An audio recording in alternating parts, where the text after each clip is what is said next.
चलिए इस बीच हमारे साथ डेरिवेटिव्स पर टेक्निकल से बात करने के लिए सिद्धार्थ भी हैं, बातचीत करेंगे। सिद्धार्थ भामरे, सिद्धार्थ गुड मॉर्निंग कार्यक्रम में स्वागत है आपका। सिद्धार्थ, जो हमारे प्रीवियस डिस्कशन जब भी हुए हैं तो उसमें हमने एग्जैक्टली आपके आउटलुक्स में ये चीज भी देखी है कि फर्स्ट ऑफ ऑल एनालिसिस जो आपका होता है वो ये होता है कि FIs है वो क्या अप्रोच लेके चल रहे हैं इंडेक्स पर, किन ऑप्शंस पे वो ज्यादा फोकस कर रहे हैं, कॉल्स में उनकी जो पोजीशंस है वो कैसी है, पुट्स में उनकी पोजीशंस कैसी है। इस महीने इस सीरीज में जितना पैसा उन्होंने झोंका है कैश में, इंडेक्स फ्यूचर्स में, इंडेक्स ऑप्शंस में, एग्जैक्टली वो किस तरीके का रहा, पैटर्न क्या रहा, और उस पैटर्न को देखते हुए इस सीरीज का ये जो अंतिम पड़ाव है वो कैसा लगता है आपको Siddharth? Good morning, thanks for your observations.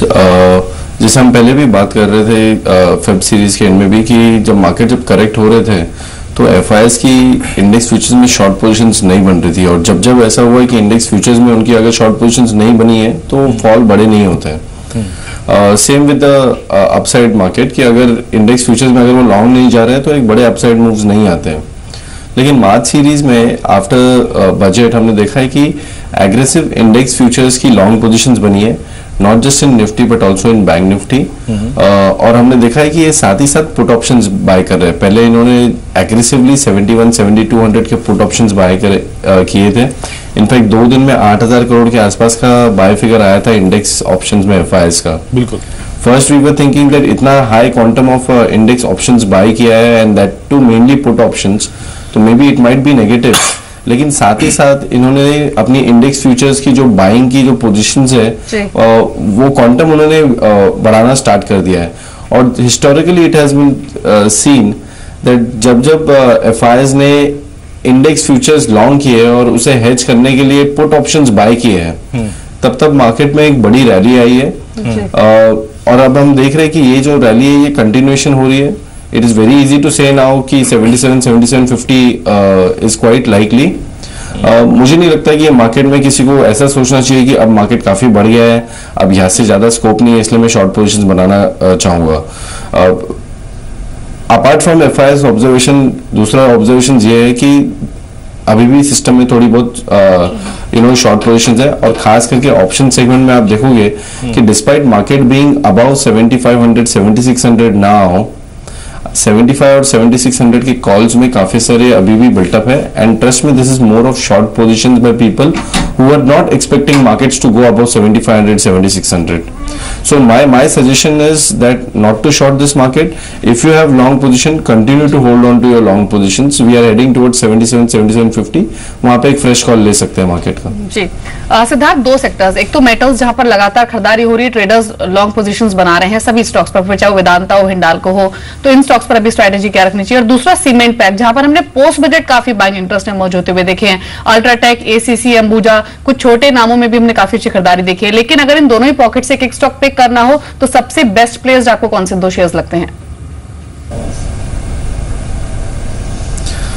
Cement space में मेरा ऑब्जर्वेशन है कि ACC में हमने देखा कि अच्छा उछाल आया लेकिन इतना बिल्टअप नहीं हुआ है। अंबुजा में उछाल आया है और साथ ही साथ लॉन्ग पोजीशंस भी देखी है।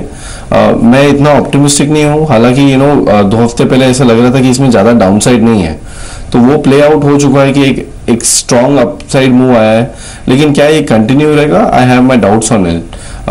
हम देख रहे हैं कि ग्लोबली कमोडिटी प्राइसेस बढ़ रहे हैं, और आपने देखा रहेगा कि किस तरह से ऑयल प्राइसेस भी बढ़े हैं, और ONGC केन जिनकी काफी सारी दुविधा है कि ये प्रॉफिटेबिलिटी बना पाएंगे या नहीं बना पाएंगे, फिर भी वो स्टॉक्स में अच्छी रैली आई है।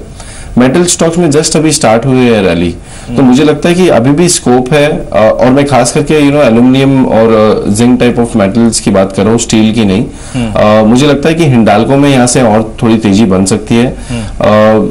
वेदांता में थोड़ा बहुत यहाँ से और अपसाइड मूव है, may be it can touch 3 figures soon. But अगर मुझे एक कोई पिक करना होगा तो I would not pick cement space. Metal space में हिंडाल्को में पॉजिटिव बाय से ट्रेड करूंगा। टाटा स्टील मुझे लग रहा है कि 315, 320 के आसपास इसको अच्छा रेजिस्टेंस है। 285 अब एक अच्छा स्ट्रॉन्ग सपोर्ट बन गया है, तो उसमें शॉर्ट स्ट्रैंगल की जा सकती है। We all know that Tata Steel में ऑप्शंस की लिक्विडिटी काफी अच्छी है। सिद्धार्थ, एक और चीज अगर आप देखें, निफ्टी बैंक पर आपका आउटलुक क्या है? निफ्टी बैंक जो कि अभी भी अगर आप देखें निफ्टी जब शुक्रवार को 100 डे पार कर गया, ये अभी भी वहां से अगर आप देखें कई पिप्स ऑफ पॉइंट दूर है। निफ्टी बैंक पर आपकी अप्रोच क्या होगी? और एक और चीज मैं पूछना चाहूंगा कि क्योंकि आईवीज काफी, वेगास काफी नीचे हैं सिद्धार्थ, सो ऑप्शन राइट करके तो बहुत कुछ पैसा नहीं मिलेगा इस वक्त। आप एग्जैक्टली ऑप्शंस के जरिए निफ्टी, ये बैंक निफ्टी को कैसे प्ले करना चाहेंगे? मैं दो चीज स्ट्राइक कर रहा था सिद्धार्थ, एक तो ये कि 16,000 की कॉल का आउटस्टैंडिंग वाई अप्रोक्सीमेटली 9 लाख और 15,500 का अप्रोक्सीमेटली पुट जो लेके खड़ा है वो 4.63 लाख शेयर्स। एग्जैक्टली आपकी रीडिंग क्या कह रही है इसको लेकर? पहला ये होगा कि because Nifty bank Nifty futures are so very active, तो पहला आपका प्राइमरी व्यू फ्यूचर्स के डेटा के हिसाब से बनेगा और उसके बाद आप ऑप्शंस पे जाओगे। तो फ्यूचर्स का डेटा क्लियरली बता रहा है कि लॉन्ग पोजीशंस बन रही है। इनफैक्ट लास्ट ट्रेडिंग सेशन में भी अगर आप देखिए तो 1.5% बैंक निफ्टी बढ़ा है, निफ्टी बैंक बढ़ा है और साथ ही साथ 13% राइज इन ओपन इंटरेस्ट हुआ है। एफआईएस भी इंडेक्स फ्यूचर्स में लॉन्ग पोजीशंस बना रहे हैं, तो एक क्लियर हो जाता है कि डायरेक्शन पॉजिटिव है। 15,700 का पहला टारगेट था, वहां पे हम आ चुके हैं। वी आर हेडिंग टुवर्ड 16,200, तो ये फ्यूचर्स का व्यू बता रहा है। आपके ऑब्जर्वेशंस राइट है कि आईवीज कम हुई है, लेकिन आप प्री करेक्शंस के अगर आईवीज देखें तो हम 12-13 की निफ्टी की आईवीज तक गए हैं, हम 15-16 की आईवीज बैंक निफ्टी में भी गए हैं। तो उस हद से, उस लिहाज से अगर मैं देखूं और इतनी बड़ी रैली होने के बावजूद भी अगर बैंक निफ्टी की आईवीज अराउंड 19-20 है और निफ्टी की आईवीज अराउंड 16 है, 15-16 है, स्टिल आई फील कि there is a scope of reduction in implied volatility. मेरा मानना यह है कि ये अपसाइड को आप फ्यूचर्स से प्ले करें, continue with the long positions, और ऑप्शंस में ही अगर किसी को प्ले करना है तो yes, your observation is right. जो 16,000 का आपने 9 लाख शेयर्स का जो ओपन इंटरेस्ट गिनाया है, that is more of selling. तो अगर बैंक निफ्टी 15,800 के ऊपर जाता है तो उसमें कवरिंग आ सकती है। तो if someone really wants to play only in options, then go long in 15,800 और 16,000 call options of Nifty bank. Okay जी। इसके अलावा दो और पॉकेट्स है जिन पर आपको फोकस करना है। पहला तो एक यूबी ग्रुप, जहां पर माल्या के खिलाफ जो जांच का दायरा है वो ऑलरेडी बढ़ चुका है और अब इस तरह की इंफॉर्मेशन मिल रही है कि सेबी को इनसाइडर ट्रेडिंग और कॉर्पोरेट गवर्नेंस से जुड़ी कुछ गड़बड़ियां मिली हैं और अब यूबी ग्रुप में डीआरजीओ या फिर जो दूसरे इन्वेस्टर्स हैं उनसे पूछताछ हो सकती है, उनको भी जांच के दायरे में लाया जा सकता है। तो पूरे यूबी ग्रुप पर आपको नजर रखनी है और इस पूरी ही पॉकेट से एक स्टॉक रहेगा यूनाइटेड स्पिरिट्स का, जो कि बीते हफ्ते कंसिस्टेंट अप ट्रेंड में था और फ्राइडे के सेशन में भी आखिरी सत्र में इसने एक अच्छा स्पाइक दिखाया था। तो यूनाइटेड स्पिरिट्स। दूसरा रहेगा जेम्स एंड ज्वेलरी पॉकेट, जहां पर जो 19 दिनों की हड़ताल है वो खत्म हो गई है। वित्त मंत्री अरुण जेटली ने इंडिकेशन दिए भी है कि एक्साइज ड्यूटी के नाम पर ज्वेलर्स को परेशान नहीं किया जाएगा और इस पॉकेट से पीसी ज्वेलर्स पर आप फोकस कर सकते हैं, जो कि बीते पूरे हफ्ते लगातार दबाव में था और फ्राइडे को भी कमजोरी के साथ ही क्लोज हुआ है। सिद्धार्थ, क्योंकि ये दोनों स्टॉक्स डेरिवेटिव्स का भी हिस्सा है, जिस तरह का ट्रेंड दिखा है लास्ट वीक, अभी एग्जैक्टली अप्रोच आपकी क्या रहेगी पीसी ज्वेलर्स और यूनाइटेड स्पिरिट्स दोनों पर? यूनाइटेड स्पिरिट्स में क्लोजली ट्रैक नहीं करता हूँ, नहीं बता पाऊंगा। और पीसी ज्वेलर्स में एक डेरिवेटिव्स एनालिस्ट को कम से कम 3-4 महीने का डेटा चाहिए रहेगा और जो नहीं है पीसी ज्वेलर्स में, तो दोनों स्टॉक के ऊपर कमेंट नहीं कर पाऊंगा। ओके सिद्धार्थ, एग्जैक्टली अभी हमने निफ्टी बैंक की बात करी, चलिए अब निफ्टी बैंक को छोड़ के अब स्टॉक फ्यूचर्स पे आते हैं, उन 12 स्टॉक फ्यूचर्स पे जो इसके इंग्रेडिएंट्स हैं। एग्जैक्टली आउट ऑफ दीज 12 अगर आपको प्ले करना है लॉन्ग साइड पे, वो स्टॉक्स जो कि एक रेंज में काफी समय बिता चुके हैं और कभी भी इस रेंज से ब्लास्ट करने के चांसेस लगते हैं आपको, वो कौन सा होगा सिद्धार्थ? इनफैक्ट मेरे ओपिनियन में मैं एक पॉइंट कहना चाहता था निफ्टी बैंक का, जो मैं भूल गया कि इसके जो हैवी वेट स्टॉक्स है, खास करके private sector banks, ICICI bank और एक्सिस बैंक, अगर आप चार्ट पे भी अगर किसी एनालिस्ट को पूछेंगे तो इसमें एक ब्रेकआउट सा दिख रहा है और इसमें लॉन्ग पोजीशंस भी बनते हुए दिख रही है। पहले इनमें जो अप मूव आया उसमें it was more of short covering और अब इसमें फॉर्मेशन ऑफ लॉन्ग पोजीशंस दिख रही है। और आप अगर इसमें एसबीआई और पीएनबी का भी अगर स्ट्रेंथ ऐड कर ले तो we are talking here about more than 50-60% of bank Nifty weightage. तो ये स्टॉक्स मुझे लग रहा है कि would continue to do well. पहले beginning of this rally we were more incline towards PSU banks, because हमें लग रहा था कि शॉर्ट कवरिंग रैली आएगी। अब हमें लग रहा है कि लॉन्ग पोजीशन जो बन रही है वो प्राइवेट सेक्टर स्पेस में बनेगी और उसमें हमें लग रहा है कि एक्सिस बैंक और आईसीआईसीआई बैंक टॉप कंटेंडर रहेंगे यहाँ से भी अच्छा मूव देने के लिए। चलिए 9 बजे है, वक्त हो गया शेयर बाजार लाइव को यहीं समेटने का। हर रोज की तरह शुरुआत करते हैं फर्स्ट ट्रेड की। सबसे पहले देख लीजिए हेडलाइंस।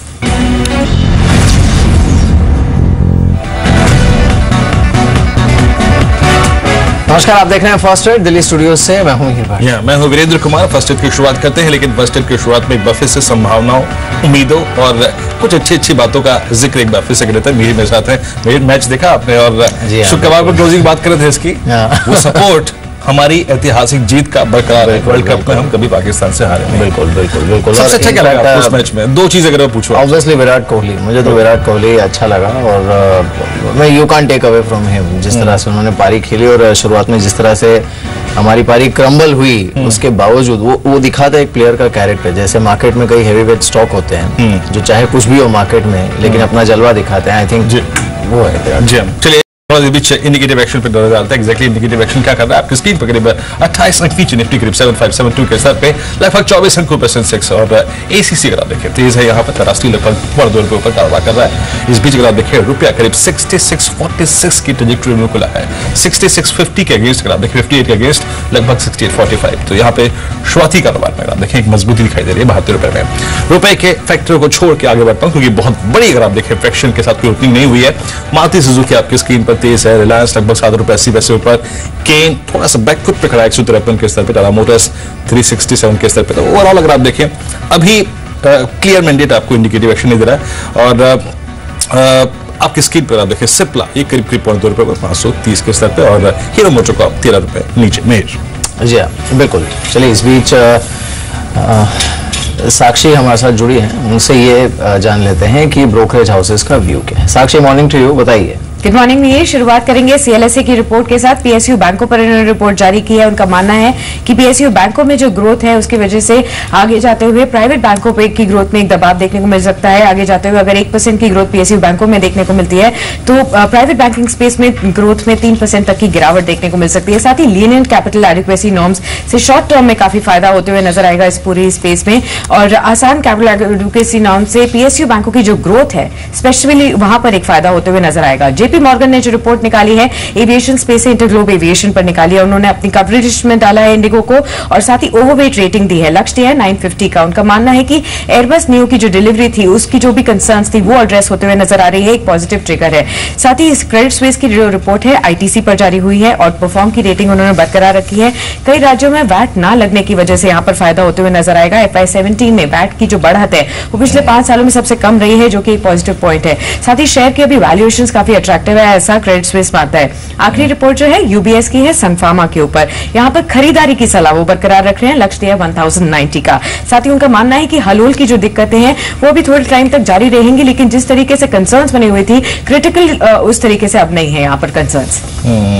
तो ये अगर आप देखिए कुछ हाउस व्यूज हैं सन फार्मा पे आया है और अगर आप देखें और भी बहुत सारे हाउस व्यूज थे, बात करेंगे इस पे। लेकिन आई थिंक हमने मैच को लेकर बहुत ज्यादा बात की नहीं। सिद्धार्थ से बात शुरू हुई, वो शायद मैं बात करना भूल गया। सिद्धार्थ, मैच देखा था आपने वो भारत पाकिस्तान का मैच? और एग्जैक्टली अगर मैं आपसे ये पूछूं कि आपको सबसे अच्छे क्षण उस मैच में क्या लगे और कब आपको लगा कि हाँ वो रिकॉर्ड कि हम पाकिस्तान को कभी नहीं, अगर आप देखें, से कभी नहीं हारेंगे, वो कॉन्फिडेंस कभी ब्रीच हुआ था आपका बीच में जब एक एक करके 3 विकेट गिर गए थे? मैं क्रिकेट का बहुत बड़ा फैन तो नहीं हूँ, लेकिन India versus Pakistan I don't think so. अगर फैन नहीं हो तो भी कोई ये मैच मिस करेगा, तो surely I did see that match with my friends. मैं इतना एक्सपर्ट तो नहीं हूँ, लेकिन जब Virat Kohli board seeing towards Sachin Tendulkar and Amitabh Bachchan, that moment was priceless. So उससे ज्यादा मैं क्रिकेट के बारे में ज्यादा नहीं बता पाऊंगा। नेशनल एंथम जो अमिताभ जी ने गाया उसकी तो खैर वो तो that was outstanding। लेकिन सिद्धार्थ, आज मार्केट के लिए if you have to identify a Virat Kohli, तो वो कौन होगा? आई थिंक बैंकिंग स्पेस में जो हमने बातें की, not necessarily one Virat Kohli, but ICICI Bank, Axis Bank, in fact pre-opening के भी संकेत आ रहे हैं कि ये स्टॉक्स एक अपसाइड ट्रैक्शन बता सकते हैं। और जिस तरह से लिक्विडिटी आ रही है FIs की, एंड माइंड यू रिटेल में HNIs में अभी भी बहुत ही लेफ्ट आउट फीलिंग है, बिकॉज ये जो 700-800 पॉइंट की हमने तेजी देखी है, most of the people have missed out, और पैसा जो आ रहा है ये लार्ज कैप में ही जा रहा है। तो मुझे नहीं लगता है कि मिड कैप्स की तरफ किसी का रुझान रहना चाहिए at this point of time. So to answer your queries, I will go with the names which I have taken, ICICI Bank and Axis Bank. बिल्कुल। चलिए, हमारे साथ गौरांग शाह और अभिजीत पॉल भी जुड़े हैं। Morning to both of you, शुक्रिया इस बातचीत में शामिल होने के लिए। लेकिन एक चीज है कि 26 फरवरी को जो मार्केट में लो हिट हुआ था, तब से लेकर अब तक अगर आप देखें तो जो टोटल रिटर्न हुआ है निफ्टी पे वो हुआ है करीब 11.5% का। And like Siddharth rightly said कि इस रैली को ज्यादातर लोगों ने मिस किया है।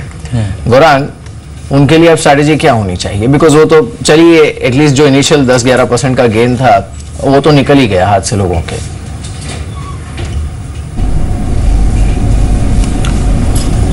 तो अगर आपको ये 10-11% से कोई दुख नहीं हुआ है और कहीं पर अगर आपको मौका ढूंढना है और अगर आपका नजरिया लंबी अवधि का है, तो हम ये बिल्कुल मानते हैं कि सीमेंट, ऑटोज, आईटी, फार्मा और oil marketing companies including banking, ये कुछ 4 या 5 क्षेत्र है जहां पर दिग्गजों से शुरुआत करते हुए आप मझौले शेयर में भी कुछ ध्यान रख सकते हैं, जहां पर जो आखिरी तिमाही के कमाई के सिलसिले शुरू होंगे बहुत जल्द, उसको ध्यान में रखते हुए मेरे ख्याल से आपको ये नहीं सोचना चाहिए कि आपने 6,825 का स्तर 29 फरवरी को देखा था और फिलहाल जब हम देख रहे हैं तो 7,600 के आसपास है। आपको ये सोचना चाहिए कि आपका नजरिया क्या है और आप कौन से क्षेत्र में और कहां पर निवेश करना चाहते हैं। इस बीच एक बार अभिजीत, अगर आउट ऑफ निफ्टी 50 अगर आपको कुछ पिक करना हो आज, सबसे स्ट्राइक करने वाली चीजें क्या थी? अगर आप बीते शुक्रवार के प्राइस बिहेवियर को देखिए या फिर बीते 3 सेशंस के, ओएमसीज ने एक पुल बैक दिया था और मैं आउट ऑफ निफ्टी भी जाऊं तो I think DLF somehow strike करने की कोशिश कर रहा है, 105-107 के बीच में स्टेबल होने की कोशिश करता हुआ। एशियन पेंट्स 900 से घूमा, नीचे आया, 876 की ट्रैजेक्टरी से एक बार फिर से घूमने की कोशिश करता हुआ। इस स्पेस में से आपको कुछ अच्छा लग रहा है इस वक्त? Nifty 50 large cap space, that's one of my favorite that I track. So few things, हम लोग काफी 2-3 weeks से हम लोग बात कर रहे थे that cements is one space that one should keep a watch for because ACC, Ambuja, Ultratech were buying their time to form a base, and definitely we can say now that the low is in place. They have bounced back and they have bounced back really sharp. This is one space I think one should keep a watch for a couple of quarters now to probably look to buy on a dip. Apart from that, IT, Infosys, TCS, Wipro is on the verge of a breakout. So this is one sector जो last week lead कर रहा था, and I sense that the momentum is still there. Participation was there, leadership was there from stocks like Infosys for sure. But keeping in mind that the market has bounced back and the participation is coming from both एक sector जो पहले lead कर रहा था और एक sector जो पहले अंडर परफॉर्म कर रहा था, so I see a nice move within the sectors as well, so I think this large cap participation will continue.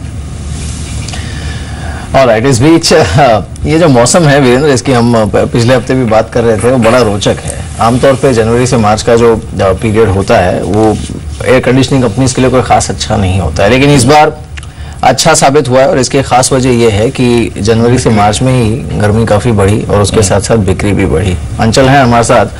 अंचल, हालांकि आप तो कश्मीर से हैं, वहां पर अभी भी ठीक ठाक मौसम है, लेकिन बाकी बर्फ पड़ी है इनफैक्ट, लेकिन बाकी भारत में कुछ ऐसा नहीं है। एसी की बिक्री काफी बढ़ी है। बिल्कुल सही वीर, एसी की बिक्री स्पेशली नॉर्थ इंडिया में जो नॉर्मली एसी कंपनियों के लिए सबसे बड़ा क्षेत्र माना जाता है, जहां सबसे ज्यादा आय आती है, उस हिस्से में ऐसा अनुमान लगा रही है कंपनियां कि इस बारी जो गर्मियां हैं वो लंबी भी होंगी और ज्यादा इंटेंस होंगी। जो ग्लोबली वेदर चेंज हो रहा है उसका सीधे तौर पे इम्पैक्ट वो मान रहे हैं कि इस बारी भारत पे पड़ता हुआ दिखेगा और उसका असर ये होगा कि जो एसी कंपनियां कहीं ना कहीं 25% ज्यादा बिक्री की उम्मीद लगा के बैठी हुई है। सो मच अगर आप डेमोग्राफिक शिफ्ट देखें तो इस समय नॉर्थ इंडिया से करीब 37% की बिक्री का योगदान आता है एसी कंपनियों को और सबसे कम नॉर्थ ईस्ट से आता है 12%, जहां पॉपुलेशन भी बेहद कम है और वेदर भी काफी फेवरेबल रहता है। तो कहीं ना कहीं जिस तरह से आंकड़े साउथ इंडिया से आ रहे हैं, उनका मानना है कि भाई नॉर्थ इंडिया में होली के बाद से जो एसी बुकिंग्स है वो रैंप अप होती हुई दिखेगी। करीब 25% की बढ़त का अनुमान लगाया जा रहा है। अगर आप एसी सेगमेंट में ही स्प्लिट करके देखिए कहां सबसे ज्यादा आय आती है, तो एसी कंपनी के लिए सबसे इंपॉर्टेंट सेगमेंट रहता है वो स्प्लिट एसी या फिर हाई प्रीमियम सेगमेंट रहता है, जहां से इस समय करीबन 80% की आय एसी कुल एसी बिक्री से जनरेट होती है। तो कहीं ना कहीं इस बार आप बहुत सारी कंपनियों को देखेंगे नए ऑफर्स के साथ लॉन्च करते हुए देखेंगे, नए स्प्लिट एसीज लॉन्च होते हुए देखेंगे, क्योंकि सारी कंपनियों का अनुमान है इस बारी की कुल बिक्री 25% तक बढ़ती हुई दिख सकती है। पिछले साल बहुत ही स्लगिश मार्केट रहा था, सिर्फ 10% की अक्रॉस बिक्री बढ़ती हुई दिखी थी। इस बार वापस से रैंप अप होने की उम्मीद है और यही कारण है कि ऑलरेडी कंपनी ने कामकाज शुरू कर दिया और होली के इमीडिएटली बाद से ही मार्केट्स को हिट करते हुए दिखेंगे। जी हाँ, तो अगर आप देखेंगे बड़ा स्ट्राइक करने वाला फैक्टर है कि एग्जैक्टली अगर आप देखें शुरुआती, अगर आप देखें सिर्फ शुरुआती महीनों में आप सेल्स वॉल्यूम्स को देखिए कितना इंपैक्ट डाल रहे हैं। खैर थोड़ा सा विषय को चेंज करते हैं और एक बार फिर चलते हैं सुबह 7:30 पे जो आपने आज की 20 कॉस्ट देखी थी वो एग्जैक्टली किन किन स्टॉक्स पे थी।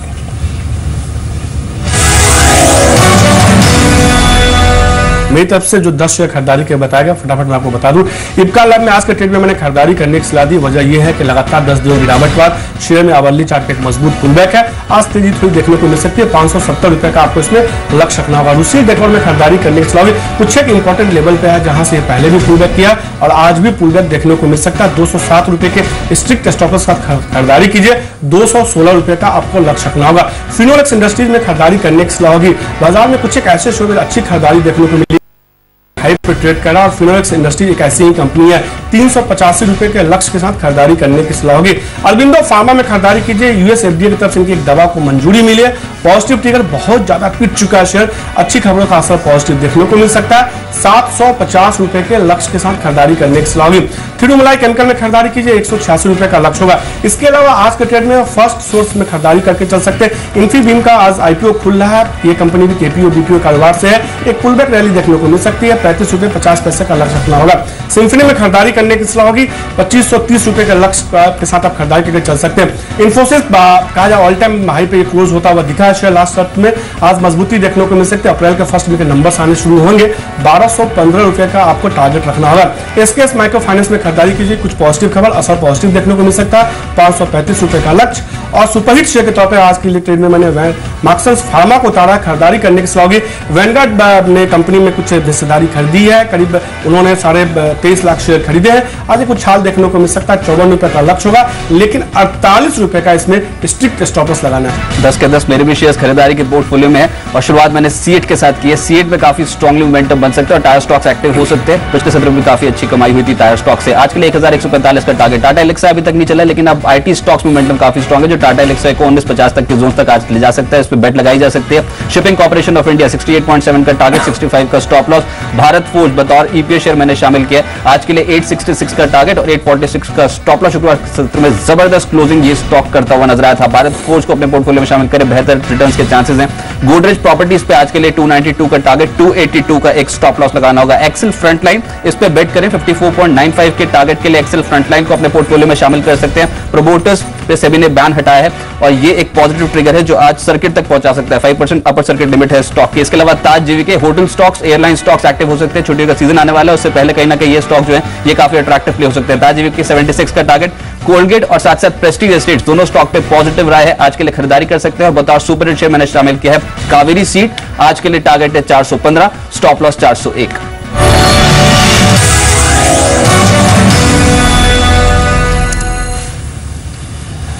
तो ये थी आज की हमारी picks. Quickly will go to Siddharth. Siddharth, आपने बैंकिंग का तो जिक्र कर दिया जो कि एक अच्छा ड्राइवर साबित हो सकता है मार्केट के लिए, लेकिन इसके अलावा within the index if you have to find any other driver, तो मोस्ट लाइकली कौन सा सेक्टर या फिर स्टॉक लग रहा है आपको? जी, बैंकिंग का वेटेज अच्छा खासा है तो वो एक है। फिर रिलायंस हम देख रहे हैं कि अच्छा कर रहा है। इन्फोसिस में हमने शॉर्ट स्ट्रेटेजी जनरेट की थी अराउंड 1165। उसका स्टॉप लॉस अराउंड 1208 के आसपास रखा था, लेकिन ये हम गलत जा रहे हैं इसमें। हम देख रहे हैं कि इन्फोसिस और टीसीएस जैसे स्टॉक में भी थोड़ी सी बढ़त देखने को मिल रही है, तो वो मोमेंटम शायद कंटिन्यू रहेगा। टाटा मोटर्स जैसे स्टॉक्स है, एलएनटी में थोड़ा बाउंस बैक आ सकता है। तो ओवरऑल कोई ऐसा बहुत बड़ा आउट परफॉर्मर नहीं रहेगा, लेकिन ये सब स्टॉक्स थोड़ा थोड़ा अगर कंट्रीब्यूट करें 0.5%, 1%, 1.5%, तो market can easily move towards 77, 7750 जो हम सोच रहे हैं। इस बीच इंडिकेटिव एक्शन में एग्जैक्टली मिड कैप में क्या हो रहा है? मिड कैप में स्टॉक्स, इनफैक्ट पहले निफ्टी पे देखता हूँ कि एग्जैक्टली निफ्टी में क्या हो रहा है। निफ्टी में कुछ स्टॉक्स जो इस वक्त स्ट्राइक कर रहे हैं, सबसे तेज हैं इस क्रम में। अगर आप देखें सबसे ऊपर जो स्टॉक है वो है पीएनबी 1.25% ऊपर, ल्यूपिन, बीओबी, एसबीआई। तो एक क्लियर कट अगर आप देखें मैंडेट इस वक्त इंडिकेटिव एक्शन में ये है कि PSU banks large cap basket जो है इस वक्त स्ट्रांग है। उसके बाद अगर आप देखें बीपीसीएल आके थोड़ा सा कंट्रीब्यूट करता हुआ 1% ऊपर, और axis bank from the private banking space in fact धीरे धीरे अगर आप देखें तो जो शीट है गेनर्स की उसमें एक्सिस बैंक, आईसीआईसीआई बैंक ये भी आके इंक्लूड हो गए हैं, और हिंडाल्को फ्रॉम मेटल स्पेस और वेदांता ये दोनों अगर आप देखें डोमिनेट करते हुए, और लुपिन अगर आप देखें लगभग 1.25% ऊपर है। इंडेक्स जो है वो खुल चुका है, जी हाँ आपकी स्क्रीन पर लगभग 7621 के स्तर पे लगभग 1/4% ऊपर निफ्टी खुला है, और लगभग 1/4% ऊपर सेंसेक्स खुला है। कारोबार करते हुए इंडेक्सेस 25,000 के स्तर के ऊपर, सेंसेक्स निफ्टी करीब 20 अंक ऊपर, इस वक्त 7624 के स्तर पर। पीएनबी ₹1 की मजबूती यहाँ पे, आईसीआईसीआई बैंक लगभग ₹2 ऊपर कारोबार करता हुआ, एसबीआई में तेजी है, और बैंक्स अगर आप देखें आज शुरुआती टिक्स में डोमिनेट करते हुए वीपीसीएल, सन फार्मा ये दोनों ही स्टॉक्स तेजी लेकर कारोबार करते हुए। आईटीसी आपकी स्क्रीन पर आप देखें लगभग ₹3 ऊपर कारोबार कर रहा है, और उसके बाद बैंक ऑफ बड़ौदा लगभग ये भी तेजी है, अल्ट्राटेक सीमेंट में तेजी है, टाटा मोटर्स और बीपीसीएल करीब 864 की ट्रैजेक्टरी में कारोबार करता है। बैकफुट पे एनएनडीसी लगभग ₹1.25 की गिरावट यहाँ पे 9675 का स्तर यहाँ पे देखने को मिल रहा है। उसके बाद एशियन पेंट्स, एनएनडीसी ये कुछ स्टॉक्स जो कि बैकफुट पे गए। हीरो मोटोकॉर्प लगभग 28 रुपए नुकसान यहाँ पे, और इन्फोसिस लगभग ₹9 नीचे कारोबार कर रहा है। आज के पार्टी में टॉप ट्रेडर्स लगभग 21 रुपए नीचे, करीब 3149 का स्तर यहाँ पे है, लेकिन गेनर्स में एक स्ट्रॉन्ग प्रेजेंस यहाँ पर बैंकिंग क्लियरली विजिबल है। जी हाँ बिल्कुल, इनफैक्ट जैसे सिद्धार्थ पहले बोल भी रहे थे कि इस मार्केट के लिए, इसके ड्राइव होने के लिए बैंकिंग स्टॉक का चलना जरूरी है। अब देखिए आज भी axis bank, state bank of India, ICICI bank तीनों ही बैंकिंग स्पेस के हैवी मूव कि आज अच्छा मुंह दिखा रहे हैं। इसके अलावा बाकी स्टॉक्स पर एक नजर डाल लेते हैं, देख लेते हैं इन्फोसिस यहाँ पर किस तरह का रुझान देखने को मिल रहा है। इन्फोसिस के काउंटर पर शुरुआती दौर में रुझान गिरावट का है, ½ नीचे इन्फोसिस है। कुछ और स्टॉक्स जहां पर खबरें थी वो देख लेते हैं। एसकेएस माइक्रो, इन्होंने 538 करोड़ का सिक्योरिटाइजेशन पूरा किया है, काउंटर 1.5% ऊपर है। नव भारत ने टाटा पावर के साथ करार किया हुआ है, यहाँ पर ठीक रुझान है। एक्सेल फ्रंटलाइन को आप देखिए ये करीब 3.5% ऊपर यहाँ पर ट्रेड करते हुए। वोल्टास बिक्री के आंकड़े जिस तरह के आए हैं, इस स्टॉक पर आपको नजर रखनी चाहिए, पिछले हफ्ते वैसे भी आउट परफॉर्म कर रहा था। कुछ और काउंटर्स में obviously Mindtree, ACC, PC Jewellers, Jet Airways, Taj, GVK, Indian hotels ये कुछ काउंटर्स हैं जिस पर शुरुआती दौर में काफी एक्शन देखने को मिल रहा है। ज्वेलरी स्टॉक्स वैसे भी अब जिस तरह की खबरें आई है एक्साइज को लेकर, उसके बाद नजर रखनी होगी इस पर। लेकिन ओवरऑल अगर आप देखें तो आईटी स्पेस में आज रुझान कुछ हद तक मिक्स्ड ही देखने को मिल रहा है।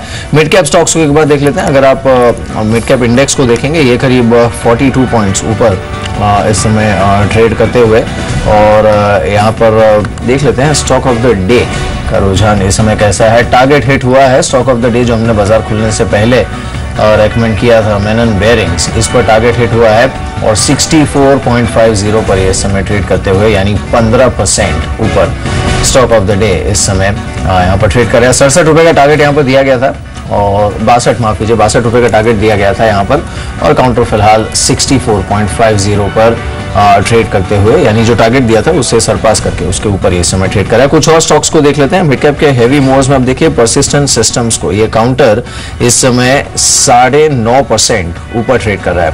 आईडीबीआई बैंक है 4% ऊपर, SKS micro finance, Canara bank, Dewan housing, Jubilant food works और सुजलॉन ये कुछ अन्य काउंटर्स हैं जिस पर काफी अच्छा मूव इस समय देखने को मिल रहा है। गौरांग क्या कहेंगे आज की ओपनिंग पर आप? एक सकारात्मक सी शुरुआत तो हुई, और ताज्जुब तो पिछले हफ्ते हुआ था मीर, जब शुक्रवार को हमने वो 7600 के स्तर पार करके बंद दिया था, और ये ध्यान में रखते हुए कि वो सप्ताह का आखिरी दिन था और इस सप्ताह केवल 3 दिन आपके पास है कामकाज करने के लिए और एक लंबी छुट्टी, और फिर आकर के हम एक फिर एक्सपायरी की बात करेंगे और शायद उसके पश्चात क्रेडिट पॉलिसी की। तो टिक रहे हम, ये अच्छी बात है, और सहयोग अगर चौतरफा मिला तो मेरे ख्याल से और भी ऊपर के तरफ के दायरे आपको सामने आगे जाकर के देखने मिल सकते हैं। सिद्धार्थ, अभी अगर आप देखें पिछले 2-3 सेशन में जिन नए सेट ऑफ स्टॉक्स ने आके डोमिनेट करना शुरू किया है, उसमें आप देखिए क्लियर कट मैंडेट शायद हम सीमेंट स्पेस को दे सकते हैं। एसीसी, अंबुजा सीमेंट्स, इस स्पेस का लीडर अगर आप देखें अल्ट्राटेक सीमेंट, जो कि ऑलमोस्ट अर्निंग्स के बाद से ही 2680 का वो दिन था मेरे ख्याल से, 2580 या 2680, जिस दिन से ये पुल बैक मोड में है। अगर इस नए डेवलपिंग स्टोरी पर आपको एम्फेसाइज करना है या फिर ट्रेड करना है या फिर कैपिटलाइज करना है, तो आप किस स्टॉक को पकड़ के चलना चाहेंगे?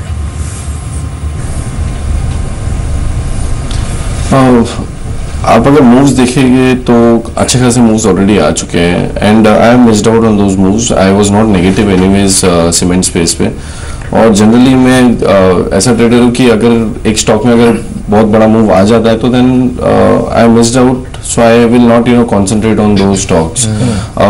लेकिन पहले भी मैंने कहा शो के स्टार्टिंग में कि ये सब स्टॉक में बढ़त आई है, लेकिन लॉन्ग फॉर्मेशन हमने सिर्फ एक ही स्टॉक में देखा है, अंबुजा में, और एसीसी में शॉर्ट कवरिंग और बहुत ही कम लॉन्ग पोजीशंस बनी है. मैं ये नहीं बोल रहा हूँ कि ये रैली चलेगी नहीं, but since I missed out मैं ट्रेड नहीं जनरेट कर पाऊंगा इसमें. शॉर्ट ना जाए ये सोच के कि बहुत अच्छा रैली आ गया है तो अब यहाँ से करेक्शन आएगा. मार्केट में पैसा आ रहा है अच्छा खासा, और पहले ऐसा होता था कि तेजी में कि सिर्फ बैंकिंग में जाता था बिकॉज बैंकिंग ही सबका मनपसंद सेक्टर रहता था.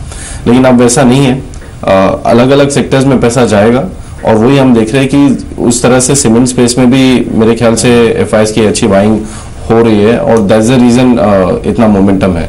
लेकिन since I missed out and stocks have already rallied 10-15% from lower levels, मैं एक डिप का इंतजार करूंगा. नॉट नेसेसरी और डिप्स आएंगे. That's a candid confession. Siddharth, चलिए कुछ और आउट परफॉर्मर्स देख लेते हैं आज. एक तो जो हमारा स्टॉक ऑफ द डे था मेनन बेयरिंग्स, अभी भी 14% ऊपर ट्रेड करते हुए अच्छी वॉल्यूम्स के साथ इसने मुंह दिया है. परसिस्टेंट सिस्टम्स की हमने बात की थी, अब 15% ऊपर है, 776 का लेवल है. अच्छे वॉल्यूम्स के साथ परसिस्टेंट करीब 15% ऊपर आज ट्रेड करते हुए. और कुछ काउंटर्स में हर्क्यूलिस होइस्ट है जो कि 12% ऊपर है, अच्छी वॉल्यूम्स के साथ ये चल रहा है. सीमेंट स्पेस की हमने अभी बात की, इसमें आईटीडी सीमेंट आज क्लियर आउट परफॉर्मर छोटे सीमेंट कंपनीज में से, ये करीब 10% ऊपर है और ठीक वॉल्यूम्स के साथ इस समय ट्रेड करते हुए. और कुछ काउंटर्स में एटलस साइकिल्स है जो कि 7% ऊपर है, और साथ ही जेके लक्ष्मी सीमेंट्स ये और एक काउंटर है जो कि अच्छा मुंह दे रहा है. आईडीबीआई आज सरप्राइजिंगली हैवी वॉल्यूम्स के साथ इस लिस्ट में शामिल है, 5.5% ऊपर आईडीबीआई का काउंटर इस समय 70 पर ट्रेड करते हुए. Abhijit, Persistent Systems, I will come back to that, इस पर आपका व्यू क्या है इस समय? वेल, मेरे persistent intermediate long term charts ठीक ठाक है. extremely strong supports that held the stock was close to that 575 585 range, held supremely well. We did manage to see volume spikes which suggested कि lower levels पे accumulation हो रहा था. We have a pretty good breakout. The chances are very high that अगर ये if it's sustains above the highs of 740 750, the structural change will bring the stock to an uptrend across all the time frames, the short, the medium and the long term. This raises high possibility that the stock will extend for further up. 820 825 is the kind of support that one can look for, but this is not the stock to trade into. I will suggest that this is one stock where you should have a slightly longer time frame view. चलिए इस बीच थोड़ा सा अगर आप देखें, चलते हैं mid cap में और स्मॉल कैप में ट्रेजेक्टरी में. मिड कैप में और इनफैक्ट स्मॉल कैप में क्या हो रहा है इस वक्त.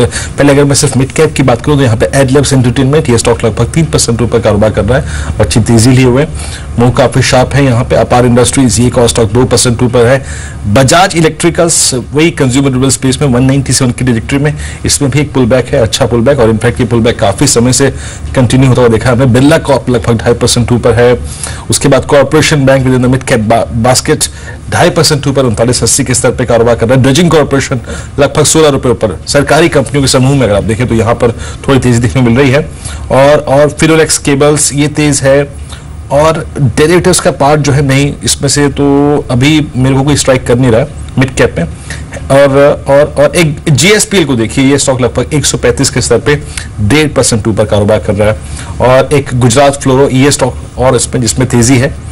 एक आईडीबीआई बैंक लगभग 5% ऊपर कारोबार करता हुआ. उसके बाद आईटीडी सीमेंटेशंस लगभग 10% ऊपर, अच्छी तेजी यहाँ पर है.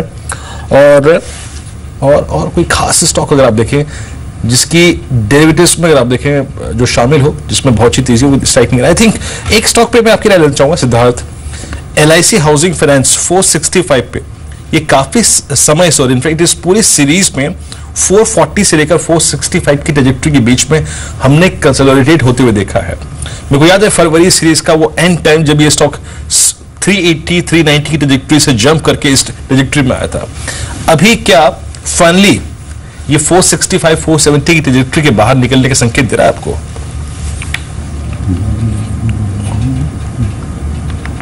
से 470 के बीच में स्ट्रॉन्ग रेजिस्टेंस है, और उसके बाद अगर ब्रेकआउट आ भी जाता है तो it's not a medium term breakout. उसके बाद मुझे लगता है कि 490 495 के आसपास रेजिस्टेंस है।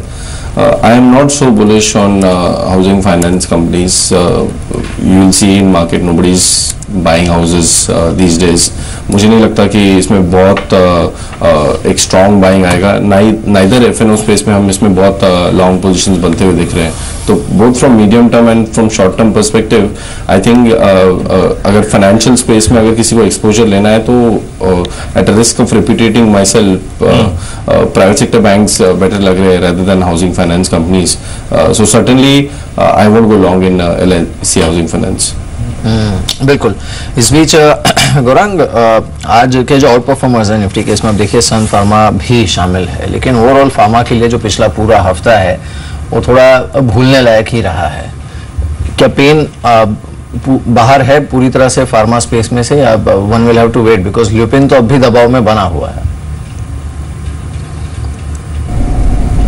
पिछला हफ्ता ही नहीं, मेरे ख्याल से पिछले 3 या 6 महीने भूलने लायक वो तो है ही। इस तरीके से फटकार USFDA या फिर ANDA से मिली है, और जिस तरीके से कुछ ड्रग रिकॉल को लेकर के या फिर जो मैन्युफैक्चरिंग फैसिलिटीज है वहाँ पर खामियां या गड़बड़ियाँ पाई गई हैं।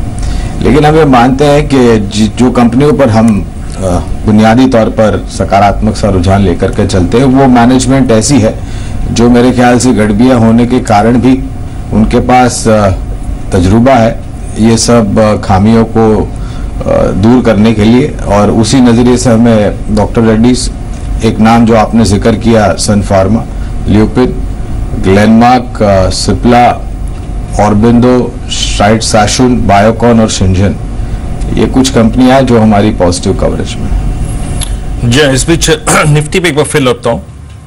निफ्टी करीब 29 अंक ऊपर 7633 पर बहुत देर से आप देखिए इसी रेंज में अटका हुआ है, लेकिन जो स्टॉक्स ओपनिंग के बाद थोड़ा सा डोमिनेट कर रहे हैं, इस क्रम में सबसे ऊपर अगर आप देखें जो स्टॉक आके खड़ा हो गया इस वक्त हिंडाल्को। तो देखिए ट्रांसफॉर्मेशन प्रोसेस, पहले पीएनबी खड़ा था, अब हिंडाल्को आ गया। सन फार्मा, आई मीन आप देखिए मिहिर, इनफैक्ट क्या डाइवर्जेंस है within the basket of IPM pharma. Sun Pharma almost high पे second top gainer within the index, और उसी तरफ अगर आप देखें दूसरी तरफ लुपिन खड़ा है 44 रुपए नीचे।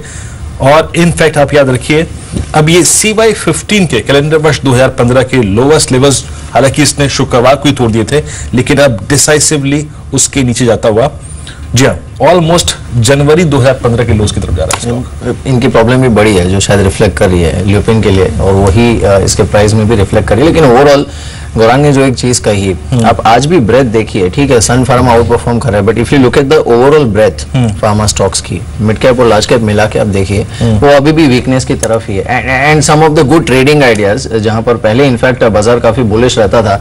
Siddharth, what about stocks like Wockhardt, जिस पर पहले मार्केट काफी ट्रेड ले लेता था, थोड़ा भी नीचे आए तो एक ट्रेडिंग पोजीशन ले ली जाती थी सिंपली बिकॉज ये आउट परफॉर्म कर देता था, लेकिन अब ये स्टॉक्स जिस तरह से स्ट्रगल कर रहे हैं, क्या करना चाहिए यहाँ पर? Are they a good shorting और हेजिंग कैंडिडेट? पहली बात तो कि फार्मा स्टॉक्स वैल्यूएशन के हिसाब से कोई सस्ते नहीं रहते हैं, डिफेंसिव क्षेत्र माना जाता है। और जबकि ग्लोबली और डोमेस्टिकली ऑल्सो अगर हम देख रहे हैं कि रिस्क ऑन ट्रेड चल रहा है, जहाँ पे लोग हाई बीटा स्पेस में जाने की कोशिश कर रहे हैं, जहाँ लोगों को एक लेफ्ट आउट फीलिंग है, और लोग अब मिड कैप्स में और जहाँ पे बहुत ज़्यादा शॉर्ट पोजीशन है वहाँ जाने की कोशिश कर रहे हैं। मुझे नहीं लगता कि liquidity in pharma space will be easy to come by. मैं ये नहीं कह रहा हूँ कि कोई भी स्टॉक्स नहीं चलेंगे, लेकिन जो नाम आप डिस्कस कर रहे हो लुपिन, मुझे लगता है कि वो 1350-1380 के लेवल तक जा सकता है, बिकॉज इसका अब ट्रेंड ही चेंज हो गया है। इट इज़ नॉट जस्ट कि एक कुछ FDA इशू आया जिसकी वजह से स्टॉक में करेक्शन आया and now it would go up, Lupin would continue go down. Wockhardt pharma में आप जैसे बात करते हैं, not always you will find कि एक ऐसी तेजी आएगी जो 400 से इसको 4 डिजिट्स में लेके जाए। तो अब ये स्टॉक स्ट्रगल कर रहा है। I won't be surprise if it comes back to 880 875 और लेवल्स।